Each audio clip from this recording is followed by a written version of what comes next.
lightweight. Obviously the damper must do a little bit there. The clutch feel, he goes, it's a heavy clutch. I tells you what, man, it did not feel that heavy to me. Look, the Rebel's got a really ridiculously light clutch, but this thing, compared to the Rebel, is heavy. But compared to the big boy cruisers, this is nothing, dude. But dude, listen to that exhaust note.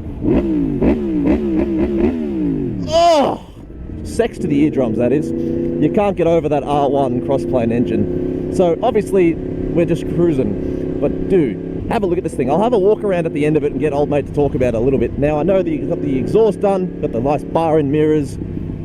We haven't got too much fuel, so we're not going to be thrashing it too hard because we want to make it back to him. But man, there's really no need to be in any other gear besides first, realistically, because this thing is just great.